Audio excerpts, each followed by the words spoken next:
Hi guys, welcome back once again. Advice for today's is kahabang-habang kayong mga na busog ngayon pagkat kayo magugutom. Ganito po yan eh.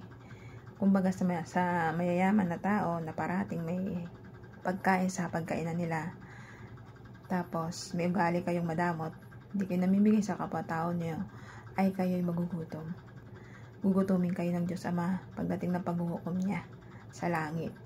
Kayong mga nabusog ngayon at balang araw ay kayo magugutom. Ganun po yan eh. Yan ipapaliwanag ko po. Ang mga taong hindi marunong magbigay sa kapwa-tao nila kahit marami silang pera, sagana sa pagkain, pero ang kadamutan naman ay umiira sa puso't isipan nila, hindi sila marunong magbigay sa kapwa-tao nila, ay tsak na tsak. Ang gantimpala mo sa langit ay kabaligtaran ng ginagawa mo sa lupa. Kung ikaw ay nagdadamot sa kapwa-tao mo at di ka marunong magbigay sa kapwa-tao mo, panay lang ang aksaya mo sa mga pera ang ginagawa mo, at ang yung pera na yan na ginagamit mo sa buhay mo ay sa Diyos yan. Yung mga blessing nakakamtan mo o yaman mo sa buhay na nakakamtan mo, blessing yan na bigay sa'yo ng Diyos, dapat may spread sa kapwa-tao mo. Kung ikaw'y mayaman at busog parate, bakit hindi mo i-share yung mga blessing na yan para sa kapwa-tao mo? Dahil ang kayamanan natin dito sa ibabaw ng lupa, hindi po yan natin madadala sa langit. Pinagkatiwala sa atin dito na ating Diyos Ama ang mundo na to para pa-online rin natin ang sarili natin, ang kayamanan natin, ang buhay natin. Siyempre kapag binibless ka na ating Diyos Ama, i-share mo rin to sa kapwa-tao mo. Huwag ka po tayo maging madamot.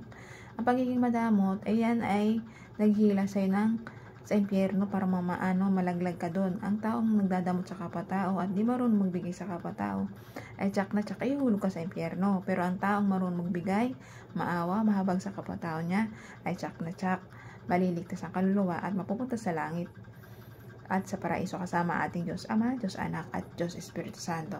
Pero kung isa kang taong busog ngayon at pagdating ng araw ay magugutom ka, ay ang mga taong kulang sa pananalig sa Diyos Ama, Diyos Anak at Diyos Espiritu Santo.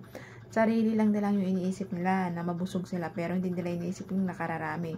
Balang araw, ang Diyos na maghuhukom sa'yo, titignan niya lahat yung mga nagawa mo dito sa lupa, kung gumawa ka ba ng kabuting para sa kapwa-tao mo o hindi.